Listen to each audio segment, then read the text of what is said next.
We need to find the more than 300,000 children. Now, by the way, when we talk about unaccompanied minors, if you're 17 years old, or if you're 25 and tell them you're 17, you'll be treated as an unaccompanied minor. But so you have a wide range there, but we have misplaced. This administration has misplaced over 300,000. You remember what the media did to the previous administration that misplaced a couple thousand. And they found everyone but about 50 of those. I was on the committee that was investigating that. So I can tell you, DNA testing, we stopped that. We can't vet. So if you're throwing down your ID and you are a blank sheet of paper to the CBP, and you can create a whole new legend for yourself. For the last year, my team and I personally collected hundreds of discarded passports and driver's licenses. I have some here today. From individuals all over the world. Most of these IDs I find are crudely destroyed, lit on fire, ripped apart, or folded and buried. There are thousands of these travel documents blowing around the border, and many people behind me have just as much as I do. We deserve security. We deserve honesty from our government.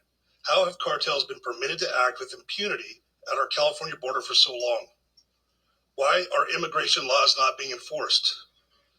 Why am I finding the identifications of young children and newborns at the border who are being smuggled and trafficked here on a daily basis? Many of these children come here unaccompanied. This is because the cartels have realized that they can profit through the failed federal government's Office of Refugee Resettlement Program that delivers children to unvetted sponsors. My research has uncovered that children who speak a different language arrive with parents who speak a different language that they have. My research has also discovered a case where a Guatemalan national with a counterfeit visa sexually assaulted the child of a local Navy SEAL. I have attempted to share content that I found on the border that is a matter of national security.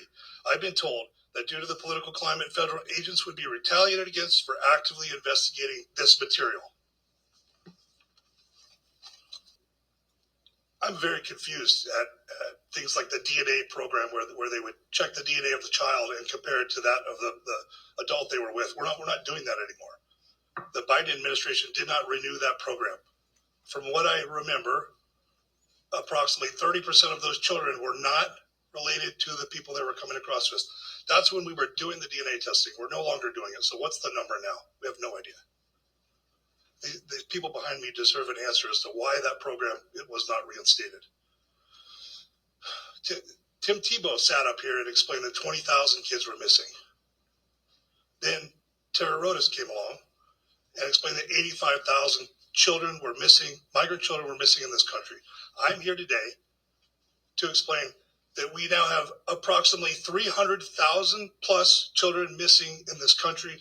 That is unacceptable. The greatest country in the world. That's unsat. We need this to be a bipartisan issue. And I know you said this is a bipartisan hearing, Congressman. I don't see any Democrats here. We often hear on the news of migrants paying thousands of dollars to get passes to the United States. Paying does not mean paid up front. Many are brokered into deals of slavery by means of labor and sex trafficking. The lack of true vetting of the adults bringing a child into our country is horrific. The current administration could be complicit in the delivery of a child into the sex trafficking world. The thought of compassion and humanitarian passage often, not is all what we have delivered as a country. There's one other topic I wanted to talk to you about, but let me just quickly put a button. Okay. Do you have any plans to visit the border? I'm here in Guatemala today. At some point, we are going to the border. We've been to the border. So this whole thing about the border, we've been to the border. We've been to the border. You haven't been to the border. And I haven't been to Europe. And I don't understand the point that you're making. I'm not discounting the importance of the border. Well,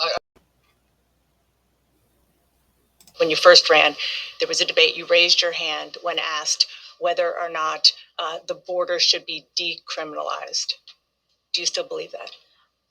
I believe there should be consequence. We have laws that have to be followed and enforced that address and deal with people who cross our border illegally and there should be consequence. And let's be clear, in this race, I'm the only person who has prosecuted transnational criminal organizations who traffic in guns, drugs, and human beings. I'm the only person in this race who actually served a border state as Attorney General to enforce our laws. And I would enforce our laws as president going forward. I recognize the problem.